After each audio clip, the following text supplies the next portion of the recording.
Muy buenas tardes. Vamos ahora a platicar muy rápidamente del siguiente texto que nos toca revisar y que en este caso se trata ni más ni menos que uno de los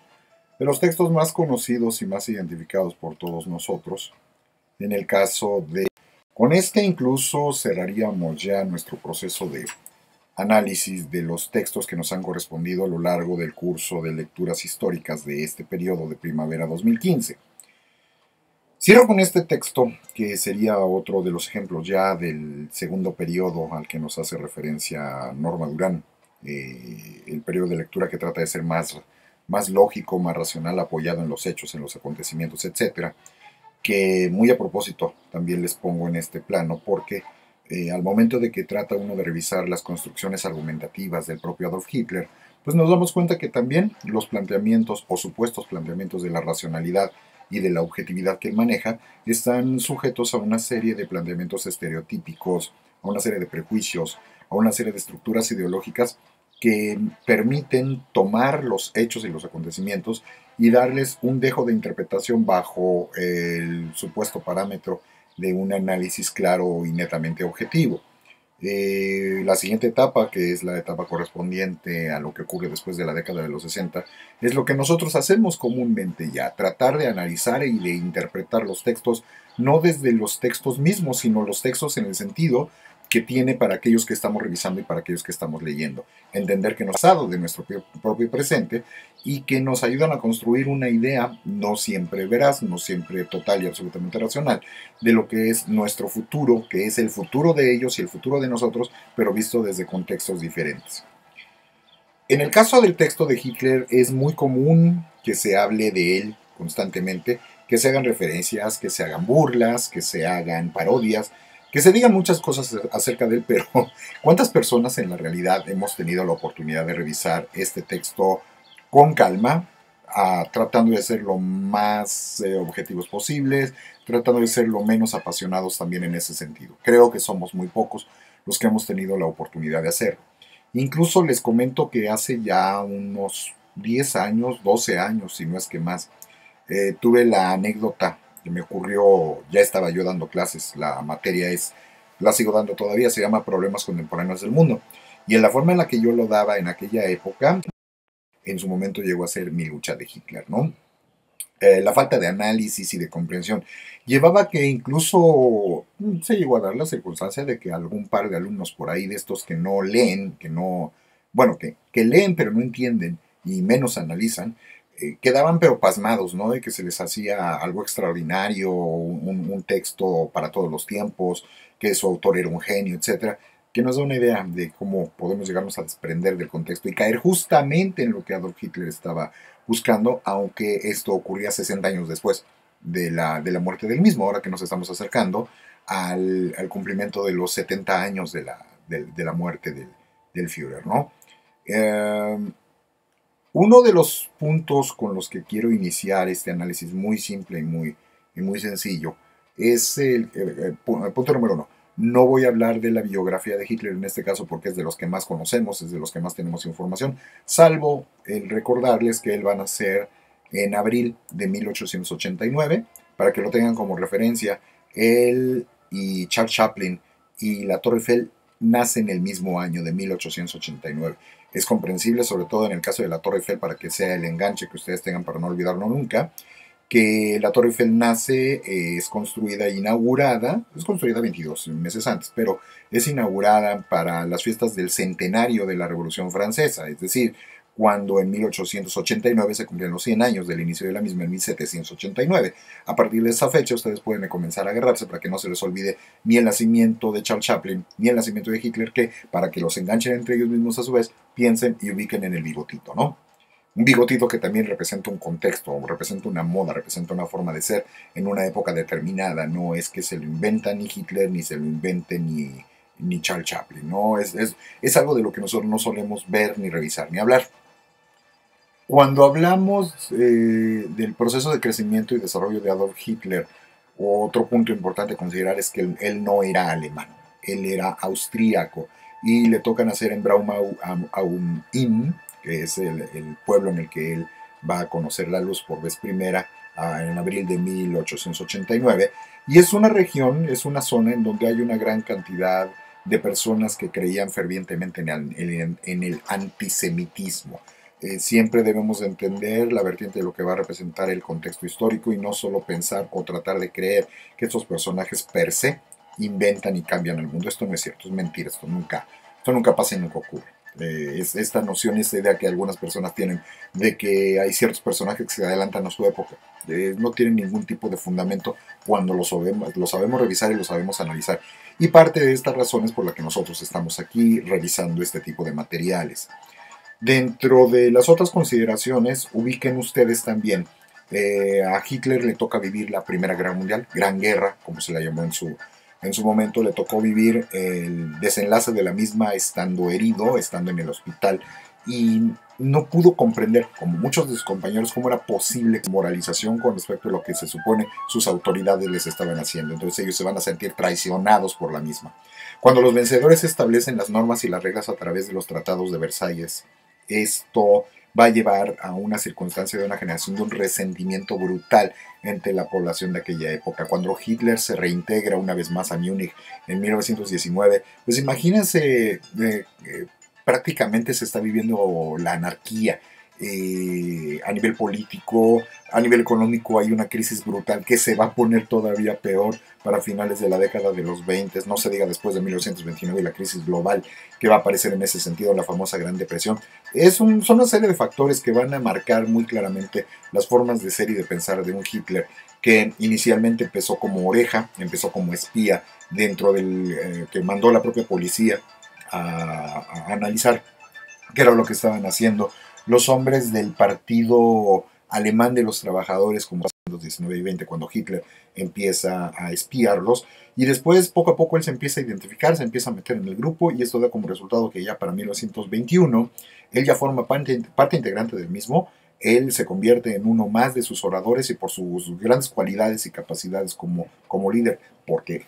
circunstancias aparte, nosotros debemos de saber analizar y entender las cosas de las cualidades y los defectos de los hombres, y si había una cualidad que tenía Hitler era la de saber saber mandar, saber dirigir, saber enganchar. Va a ser un líder carismático con una cualidad y una capacidad de oratoria extraordinarias. Esto es independientemente de lo que representa históricamente él como personaje. Como historiadores, la misión que a nosotros nos corresponde es saber separar las cosas y saber analizarlos en los planos correspondientes. No estoy diciendo que sea una buena persona, ni estoy diciendo que sea alguien digno de admirar como tal, sobre todo cuando hablamos de las perspectivas de la moral, pero, o el ético, pero sí en algunas de las cualidades que él llegó a tener y que llegó a explotar, y por eso lo llevaron a ser lo que fue en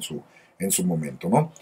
Para el año de 1923, ya como parte de un renombrado, ya no se llamaba Partido Alemán de los Trabajadores, sino ahora sí, ya Partido Nacional Socialista Alemán de los Trabajadores.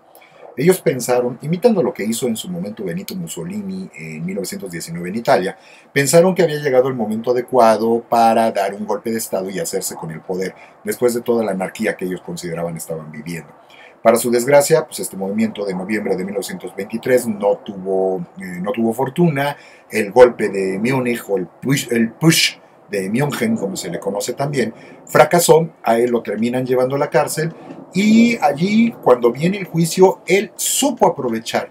la fama que estuvo empezando a tomar, y allí, ante la polémica del por qué, no del hecho de haberse querido levantar en armas, que de ello sí era culpable, pero sí el hecho del por qué había querido levantarse en armas, tuvo la tribuna que quería y la tribuna que necesitaba para poder exponer sus ideas, y esto llevó a que el jurado se dividió, a que la opinión pública también se dividiera, y unos lo vieran como un traidor y otros lo vieran como un gran héroe, cosa que le permitió tener una serie de privilegios al interior de la cárcel, en donde a su vez conoció a un personaje que se va a volver fundamental, llegando a ser incluso Reichsführer suplente en el futuro, que va a ser Rudolf Hess. Él se convierte en su secretario y le va a ayudar a redactar su estructura ideológica, que precisamente estando en la cárcel, con todos los privilegios que él tenía acceso a papel, tenía acceso a plumas, tenía acceso a sus 3 comidas, tenía acceso a visitas, e incluso tenía la posibilidad de salir a caminar en espacios cercanos a la propia cárcel, ¿no? Porque el juez no se quiso meter en broncas ni se quiso meter en problemas fuertes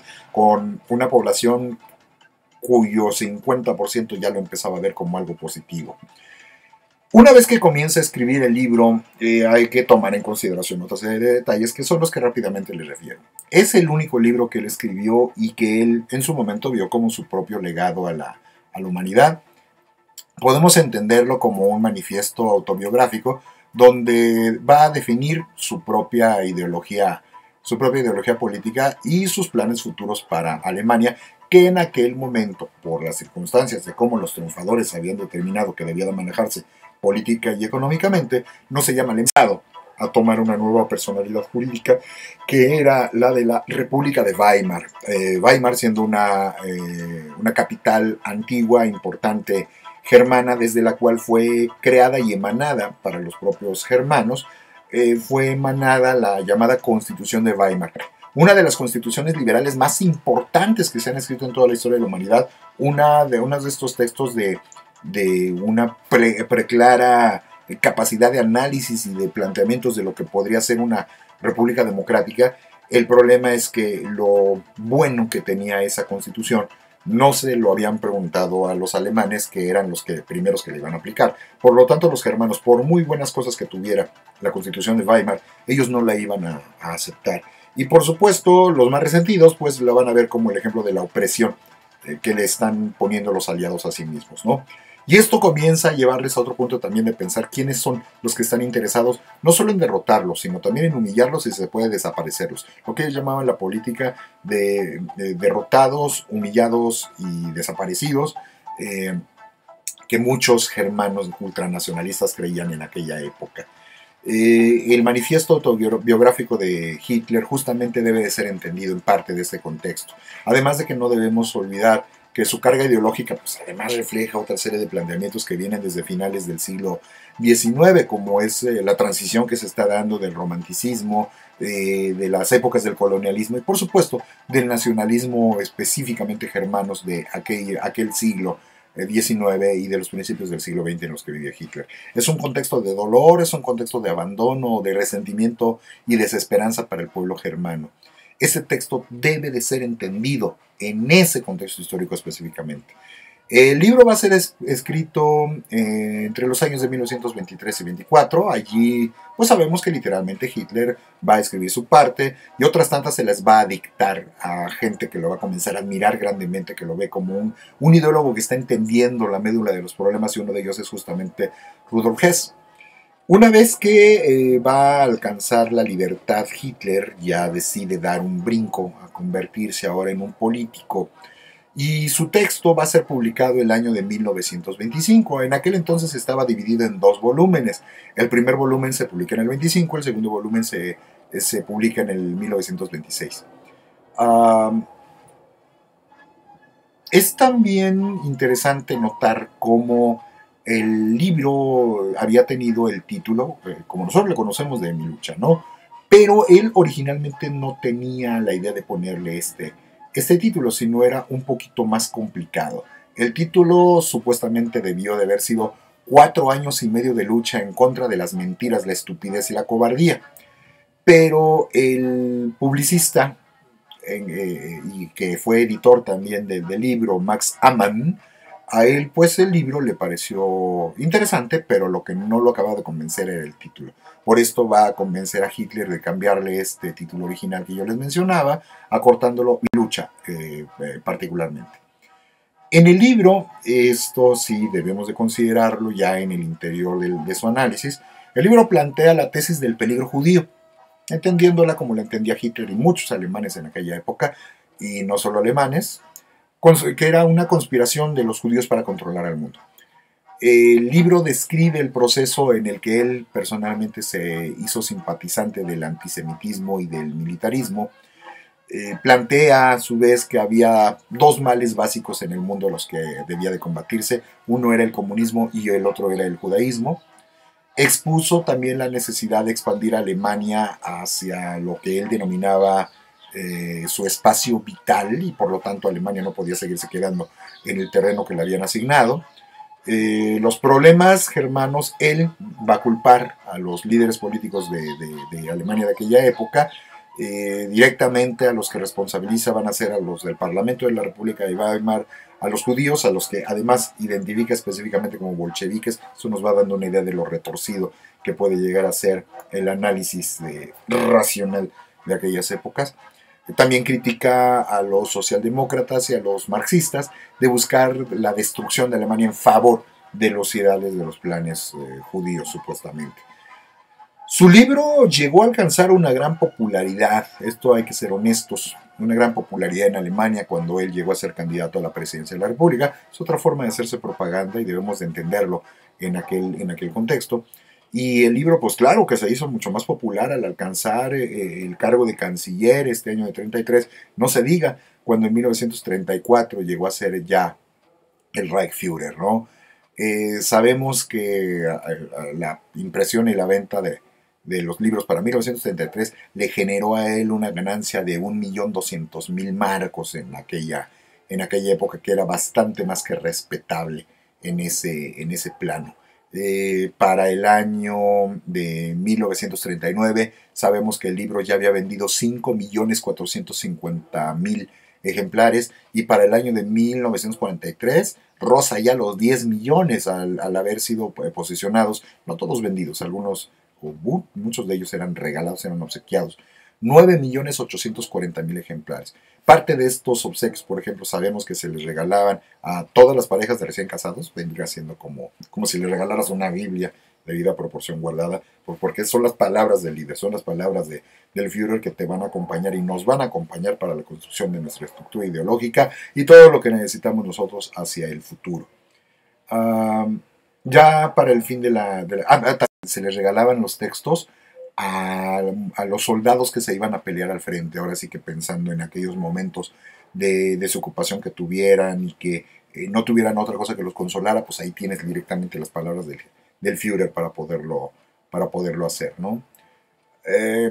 Lo que es además más interesante del texto es notar cómo hubo un momento en el que el mismo Hitler ya no estuvo tan de acuerdo con lo que el libro había dicho, es decir, con lo que él mismo había escrito, porque su perspectiva cambia, se va a modificar. Sabemos que él, luego de alcanzar el poder, poco a poco empezó a distanciarse del texto, y hubo algún momento en el que llegó a descartarlo como fantasías detrás de las rejas, ¿no? Lo que él llegó a pensar y llegó a sentir en sus momentos de desesperación. Por ahí le llegó a decir a un entrevistador, Hans Frank, en su momento, le llegó a decir: si yo hubiera tenido la menor idea en 1924 de que yo pudiera haberme convertido en canciller del Reich, entonces lo más seguro es que podría no haber escrito nunca leerlo, o que lo leyeron, que nos muestran estas visiones disparejas que tienen acerca del mismo, ¿no? Lo que les decía a mis alumnos, muchos que lo rechazan totalmente. No terminé de decir la anécdota, que en aquellas épocas, cuando yo les dejaba leer el libro, me tocó de intercambio una alumna que venía directamente de Alemania, y de la Alemania ya reunificada, y a ella se le hizo sumamente extraño, sumamente raro, y nos comentó y nos platicó que en Alemania pues el libro estaba prohibido, ¿no? Como sigue todavía prohibido para estas épocas oficialmente. Está prohibido venderlo abiertamente, oficialmente, pues. Aunque no está prohibido poseer alguna de sus copias que hubieras podido conseguir en algún otro lado, ¿no? Sobre todo es la prohibición por la circunstancia de que sabemos que existen personas que lo siguen admirando e incluso tratan de rehabilitar parte de sus ideas en época contemporánea. Esta alumna, que desgraciadamente no recuerdo ahorita ya su nombre, nos decía que, uno, le llamaba la atención cómo ella, habiendo escogido un país del otro lado del mundo,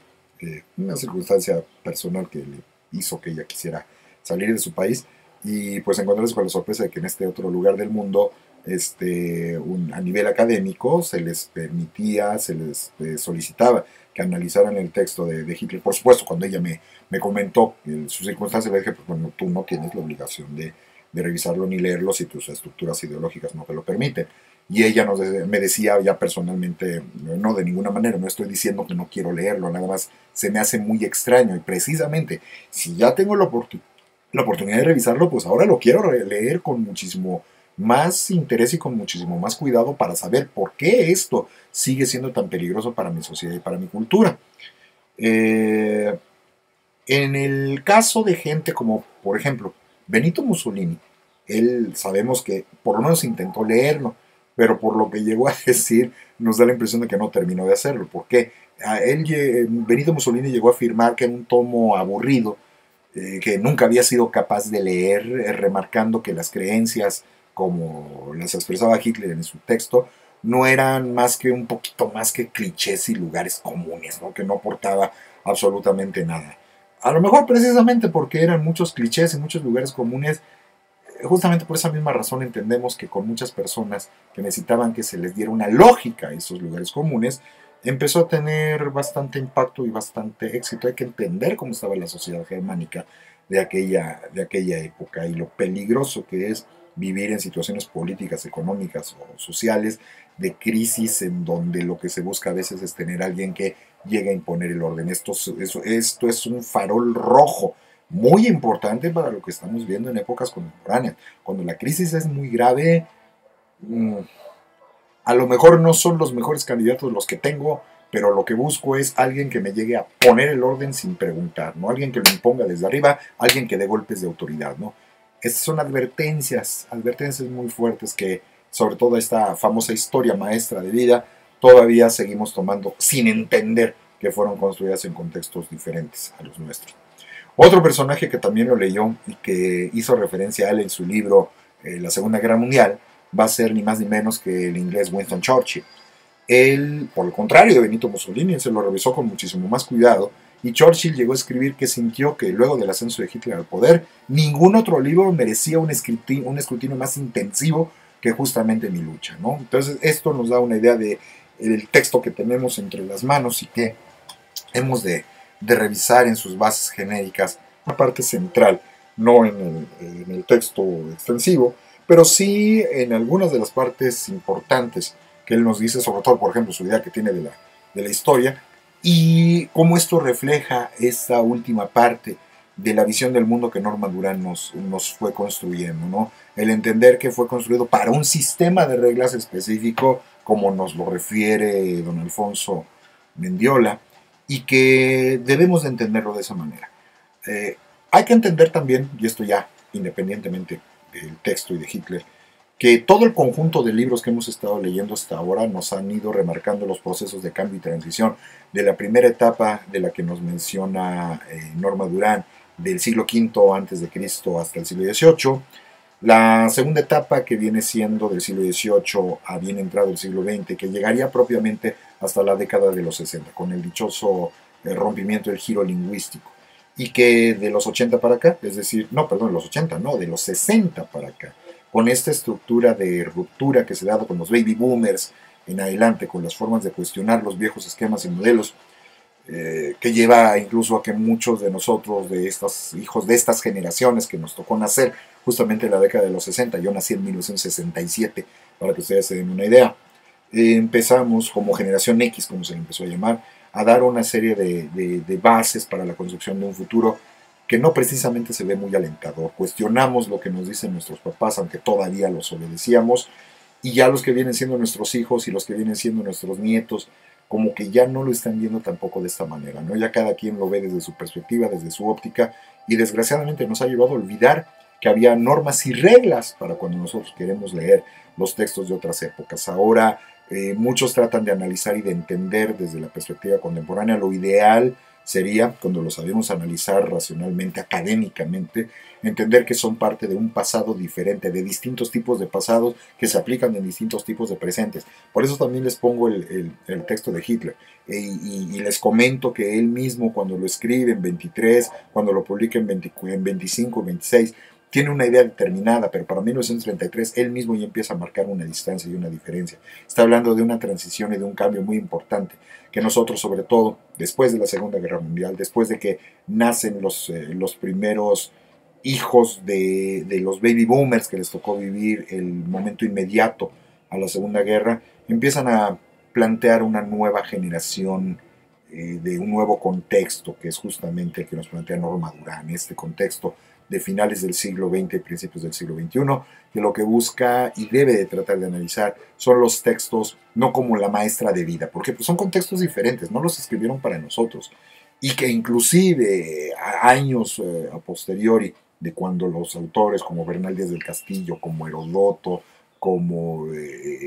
Lutero, como cualquier otro autor que ustedes nos quisieran mencionar, de los que leímos o de los que no hicimos referencia. Cada uno hay que saberlo analizar en el contexto en el que él generó su propio escrito y entender que en nuestra época contemporánea nosotros hablamos de una multiplicidad de pasados, de una multiplicidad de presentes, de una multiplicidad de futuros. Ya lo que nos llega a decir gente como Paul Riquet, lo que nos llega a plantear Raymond Koselleck en el texto de Futuro Pasado, y entender que ahora nosotros no podemos entenderlo de las mismas formas como se entendían en los siglos y en las épocas anteriores. Próximamente yo les haré llegar, y próximamente entiéndase, en los 2 siguientes días, entre mañana lunes y pasado martes, les haré llegar un cuestionario que fungirá como examen final para que ustedes puedan hacer ya la reflexión final de todo el análisis de todos los textos que nosotros estuvimos analizando a lo largo de la materia como tal. Les reitero que sigo a su disposición y que pues disfruté mucho el construir los textos con ustedes, disfruté mucho su lectura y ver cómo ustedes poco a poco empezaron a crecer, empezaron a analizar, empezaron a desarrollar, empezaron a entender mejor lo que representa el tipo de lectura desde la perspectiva netamente histórica. De esta manera yo les agradezco, aunque de todas formas les reitero que sigo a su disposición por lo que nosotros pudiéramos necesitar hacia el futuro, y yo de todos modos quedo a su disposición para lo que llegaran a necesitar de apoyo académico hacia el futuro. No me despido, todavía